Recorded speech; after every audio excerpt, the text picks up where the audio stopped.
Don't lie, I know you've been thinking it. And 2 times you let it slip from your lips. You got too much pride to make any promises. Thinking that you let it slip from your lips. Assalamualaikum warahmatullahi wabarakatuh. Kami dari kelompok 9 akan mempresentasikan materi dengan judul energi alternatif dan nuklir. Yang pertama, akan kami jelaskan mengenai energi nuklir. Energi nuklir adalah sebuah energi alternatif yang relatif besar potensinya untuk menggantikan energi fosil. Bahan bakar fosil merupakan energi yang tak terbarukan, artinya jumlahnya di bumi terbatas dan akan habis suatu saat. Tidak hanya itu, energi yang kita gunakan selama puluhan tahun ini ternyata menimbulkan pemanasan global dan perubahan iklim di Indonesia. Beberapa penelitian telah dilakukan oleh beberapa ahli untuk mencari energi yang lain dengan menentukan kelebihan dan kekurangan dari setiap sumber energi, baik kekuatan daya yang dihasilkan jangka dan jangka yang dapat dilakukan maupun dampak yang dihasilkan. Energi lain itulah yang disebut dengan energi alternatif, yaitu energi yang bertujuan untuk mengurangi penggunaan bahan bakar hidrokarbon yang mengakibatkan kerusakan lingkungan akibat emisi karbon dioksida yang tinggi, dan hingga pada akhirnya menemukan satu sumber energi yang ramah lingkungan dan tidak menghasilkan gas-gas yang berbahaya bagi kesehatan. Energi itu merupakan energi dengan uranium sebagai bahan bakar utamanya. Energi ini sering disebut dengan energi nuklir. Nuklir juga memenuhi dari segala aspek teknologi modern. Efisiensinya sangat tinggi, teknologinya bersih dan ramah lingkungan, menggunakan keselamatan yang canggih dan ketersediaan bahan bakar yang cukup. Berdasarkan hal tersebut, maka pemerintah Indonesia berinisiatif untuk membangun pembangkit listrik tenaga nuklir atau PLTN. Karena pembangkit listrik yang sudah ada kurang mencukupi kebutuhan energi listrik di Indonesia. Namun seperti yang kita ketahui bahwa setiap pembangunan pasti ada yang pro dan kontranya.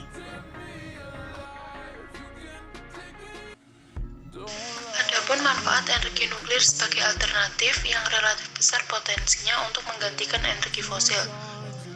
Melihat tingkat peluang energi nuklir dalam kaitannya dengan masa depan adalah potensi energi yang bisa dikatakan tidak terbatas. Sumber energi di dunia yang tersedia pada saat ini meliputi energi batu bara, bensin, matahari, angin, hidrogen, biomasa, dan nuklir. Nuklir juga dimanfaatkan dalam berbagai bidang kehidupan manusia. Contohnya pada bidang industri, pembangkit listrik tenaga nuklir, pada bidang pangan, dan ilmu kedokteran.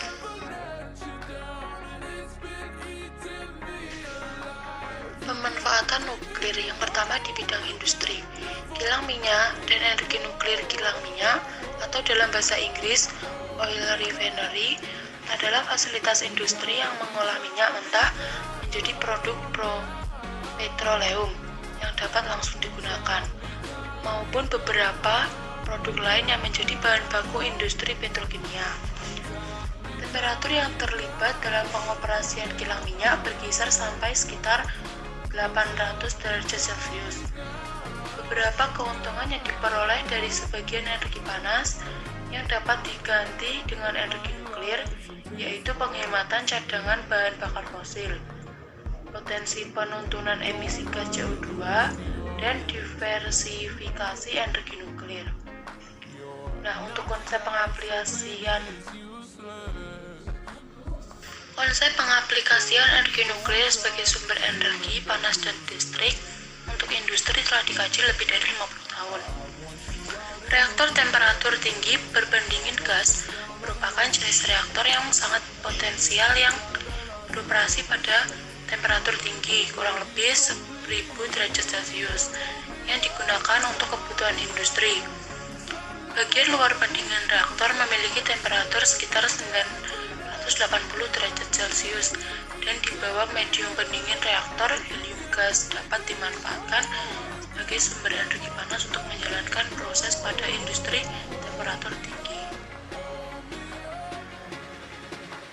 Energi nuklir sebagai energi alternatif pada proses produksi hidrogen. Pengkajian peran energi nuklir sebagai pendukung sistem produksi hidrogen di masa yang akan datang telah dilakukan. Menipisnya cadangan minyak mentah ringan mendorong meningkatnya eksplorasi minyak mentah berat. Hal ini berakibat pula dengan meningkatnya permintaan hidrogen untuk memproses minyak berat menjadi bahan bakar transportasi yang lebih ramah lingkungan. Di samping itu, menyongsong era hidrogen sebagai bahan bakar transportasi di masa depan, maka akan dibutuhkan hidrogen dalam jumlah yang sangat besar. Jika industri nuklir ingin lebih ditingkatkan perannya sebagai sumber pemasok energi, teknologi nuklir harus mampu berperan dalam produksi hidrogen. Berbagai studi di negara maju menunjukkan bahwa kopel nuklir dengan proses industri sangat dimungkinkan. Jika ini bisa direalisasikan, akan diperoleh berbagai keuntungan seperti penghematan bahan bakar fosil yang berimplikasi pada pengurangan emisi CO2 ke lingkungan dan diversifikasi pemanfaatan energi nuklir. 2. Pemanfaatan nuklir untuk PLTN atau pembangkit listrik tenaga nuklir. PLTN adalah suatu singkatan dari pembangkit listrik tenaga nuklir yang berfungsi untuk mengubah energi bahan bakar nuklir menjadi energi panas untuk menguapkan air. Tenaga nuklir juga tergolong ke dalam energi baru terbarukan yang berpotensi untuk berkembang sebagai salah satu jenis energi yang dapat menggantikan peranan energi fosil, yang dapat digunakan sebagai sumber energi karbon sebagai bahan dasar untuk memproduksi tenaga listrik. Namun, pemakaian PLTN memiliki resiko kebocoran atau kecelakaan reaktor tenaga nuklir yang bisa terjadi sekalipun sudah memiliki standar pengolahan produksi yang baik. Dampak kebocoran atau kecelakaan tenaga nuklir juga dapat berpengaruh terhadap keseimbangan lingkungan. Hal tersebut dapat terlihat dari gas buang atau emisi, pengolahan tenaga nuklir yang masih memiliki potensi yang berbahaya, pencemaran radiasi secara khusus kepada manusia, ataupun secara umum kepada organisme lingkungan hidup yang ada di lingkungan sekitar reaktor nuklir. 3. Pemanfaatan nuklir di bidang pangan. Salah satu teknologi yang dapat digunakan dalam peningkatan produktivitas pangan adalah teknologi nuklir, khusus dalam bidang pertanian. Manfaat sinar radioaktif yang sangat besar yaitu sebagai berikut. A. Mutasi tanaman. Salah satu cara untuk mendapatkan rangkaian sifat yang baik yaitu dengan mengubah faktor pembawa sifat atau gen. Perubahan gen ini yang dapat menyebabkan perubahan sifat makhluk hidup dan dapat diwariskan disebut mutasi. Sinar radioaktif inilah yang biasanya digunakan untuk mutasi adalah sinar gamma yang akan menghasilkan varietas unggul baru. B. Pemberantasan hama tanaman. Penggunaan sinar radioaktif untuk pemberantas hama tidak untuk mematikan hama, tetapi untuk memandulkan hama atau mal steril. C. Pengawetan makanan. Agar bahan makanan yang disimpan tidak mudah rusak, pengawetan makanan secara tradisional seperti pengeringan, pemanasan, dan pengasapan masih memiliki kekurangan karena pada jenis makanan tertentu, sifat makanan dapat berubah, ditumbuhi jamur, dan dapat diserang serangga. Penemuan cara pengawetan dengan teknik radiasi dapat meminimalisir kerusakan yang terjadi pada makanan.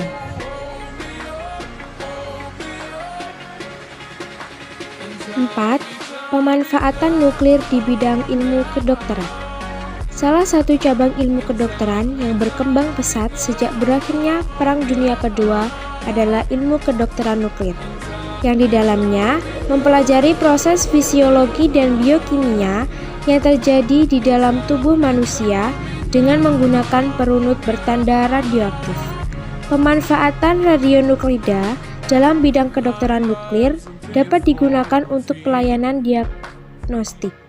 Namun, ada beberapa aspek yang harus diperhatikan sebelum radiofarmaka diberikan kepada pasien.